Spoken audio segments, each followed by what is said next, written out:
గరకపాటి గారిని కూడా అట్లాంటి వాడిని తీసుకురావాల్సింది ఇండియాకి, ఖచ్చితంగా తీసుకురావాల్సింది. ఏమేమి మాటలు మాట్లాడిండో, ఏటి మీద వాడి పదాలు ఉపయోగించి మాట్లాడిండో వాటి మీదనే శిక్ష ఎత్తే కానీ వాడికి సిగ్గుద్ది.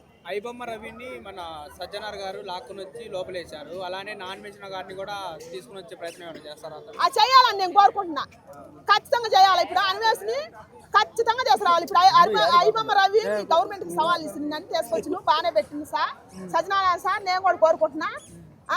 మన సీతాదేవి గారిని దేవతలనే తీసుకొచ్చి కీర్చిపరిచిండు అన్వేష్ గారు.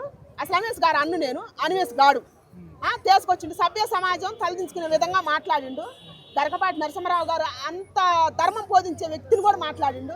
అసలు ఏం మాట్లాడిండో తెలియదు. శివాజీ గారి లంజా గొడక అని ఎన్ని మాటలు మాట్లాడిండో, బూతులు అసభ్యంకరమైన మాటలు మాట్లాడిండు. అట్టాటి వ్యక్తి గురించి ఎవరు మాట్లాడతలేదు. ఈయన రెండే మాటలు మాట్లాడినందుకు ఈయన తప్పు మాట్లాడిండు అని మాట్లాడతాను. ఇప్పుడు కనుక ఇప్పుడు కమిషన్ వేయాలి, ఉమెన్ కమిషన్. ఇప్పుడు కమిషన్ అయితే ఉమెన్ కమిషన్ ఉన్నట్లు లెక్క నేను చెబుతున్నా. ఇప్పుడు ఉమెన్ అంటే లేడీస్కే కదా, నాకు ఆ పదం పలకరాట్లేదు కానీ, నాకు చదువులేదు కాబట్టి పలకరాట్లేదు కాదు. లేడీస్కి జరిగినట్టే కదా, మన దేవతను తీసుకొచ్చి పెట్టిండుగా. పెట్టినందుకు ఇప్పుడు వాళ్ళు స్పందించాలి. వాడు ఎక్కడున్నా తీసుకొచ్చి కూర్చోబెట్టాలి మన ఇండియన్.